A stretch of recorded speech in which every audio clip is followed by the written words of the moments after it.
તો નમસ્કાર મિત્રો, સ્વાગત છે તમારું આપણી યુટ્યુબ ચેનલમાં। આજે વધારે નહીં, શ્રી ભગવદ્ ગીતાની બસ આ 5 વાતો યાદ રાખો અને જીવનમાં ઉતારી લો। જીવનમાં ક્યારે નહીં મળે અસફળતા। હિન્દુઓના ધાર્મિક ગ્રંથ શ્રી ભગવદ્ ગીતામાં 700 શ્લોક અને 18 અધ્યાય છે। ગીતાને મહાપુરાણ કહેવામાં આવે છે, જે વ્યક્તિને તેના કાર્યનું મહત્વ વિશે માહિતગાર કરે છે। શ્રી કૃષ્ણ કુરુક્ષેત્રના યુદ્ધમાં દરમિયાન આ ઉપદેશ આપ્યો હતો। ભગવદ્ ગીતાની કેટલીક વાતોને સમજવાથી અને તેનું પાલન કરવાથી જ જીવનની સફળ થાય છે। ગીતામાં કર્મ, જ્ઞાન, યોગ, રાજ્ય અને ભક્તિ યોગનો સુંદર રીતે ઉલ્લેખ કરવામાં આવ્યો છે।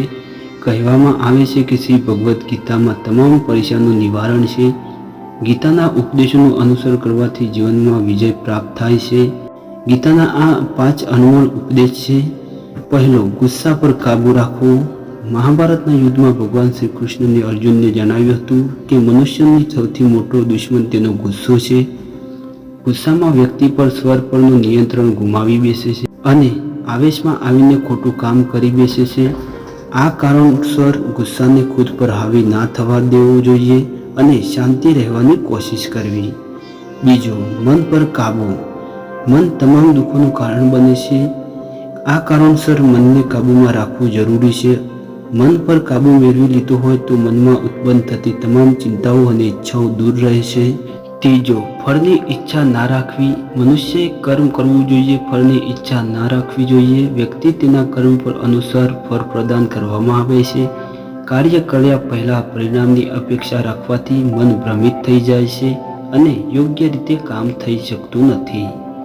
ચોથો, આત્મમથન। વ્યક્તિને ખુદ કરતાં વધુ કોઈ જાણતું નથી। આ કારણોસર સ્વ આકલન કરવું જરૂરી છે।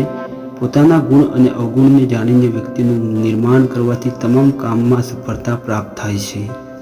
અને પાંચમો, અભ્યાસ કરવો। શ્રી કૃષ્ણએ ગીતામાં અર્જુનને ઉપદેશ આપ્યો છે કે મનુષ્ય હંમેશા અભ્યાસ કરતા રહેવું જોઈએ। અભ્યાસ કરતા રહેવાથી મનુષ્યનું જીવન સરળ બની જાય છે। તો મિત્રો, આ હતા 5 ભગવદ્ ગીતાના ઉપદેશો। તમને કેવા લાગ્યા કોમેન્ટમાં જરૂર બતાવજો। અને આપણી ચેનલને સબસ્ક્રાઈબ ના કરી હોય તો ચેનલને સબસ્ક્રાઈબ કરી દેજો અને વિડીયોને લાઈક કરી દેજો।